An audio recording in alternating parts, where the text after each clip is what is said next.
নমস্কার। আজকে আমি রাজমা বানিয়ে দেখাবো। আমার নাতনি অনেকদিন ধরে বায়না করছে রাজমা খাওয়ার জন্য, কিছু রাজমা বানিয়ে দেখাও।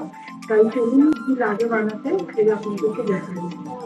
রাজমা বানাতে আমার কি কি লাগবে একটু দেখে নিন। আমি আগের দিন রাত্রিবেলায় রাজমাটা ভিজিয়ে রেখেছিলাম। আজকে সকালবেলা আমি এটা 7-8টা সিটি দিয়ে নিয়েছি রাজমাটা। আর এই পেঁয়াজটা এইভাবে কুচিয়ে নিতে হবে। পেঁয়াজ কোচানো, টমেটো পেস্ট, ফেস ক্রিম, আদা বাটা, রসুন বাটা, নুন, জিরে, ধনে বাটা, কাঁচা লঙ্কা বাটা, কালারের জন্য লাল লঙ্কা, হলুদ। আর এখানে সোমবারের জন্য তেজপাতা, গোটা জিরে, আর দুটো সবুজ এলাচ, দারচিনি। আমি গ্যাসটা ধরিয়ে কড়াইটা বসিয়েছি, গরম তেল দেবো কড়াইয়ে।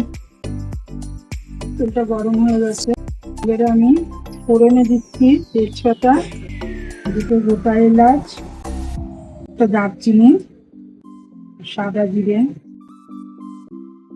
আমি দিচ্ছি পেঁয়াজটা।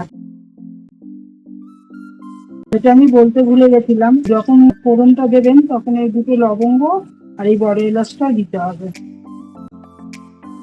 পেঁয়াজটা লাল লাল করে ভাজা হয়ে গেছে, এবারে আমি এতে দিয়ে দেবো 1 চামচ আদা বাটা, 1 চামচ রসুন বাটা, এটা দিচ্ছি একটু ধনের গুঁড়ো, দিয়ে দিচ্ছি আমি টমেটো পেস্ট, দিয়ে দিচ্ছি হলুদ। এবারে আমি কালারের জন্য দিচ্ছি একটু লাল লঙ্কার গুঁড়ো। আপনারা যেমন ঝাল খাবেন তেমন একটু কাঁচা লঙ্কা বাটা দিয়ে আমি এটা কষিয়ে রান্না করবো।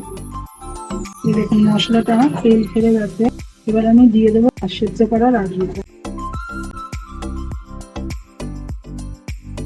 এবারে আমি উপর দিয়ে নুনটা দিয়ে দিলাম। কষানো হয়ে গেছে, এবার আমি এই যে রাজমা সেদ্ধ করা জলটা ছিল সেটা দিয়ে দিচ্ছি। এটা কমপ্লিট হয়ে গেছে, এবার এটা নামিয়ে দিলাম।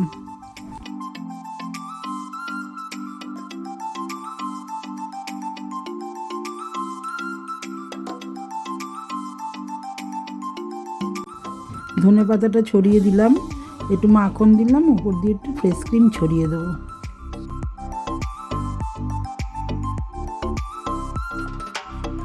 তৈরি হয়ে গেছে আমার রাজমা।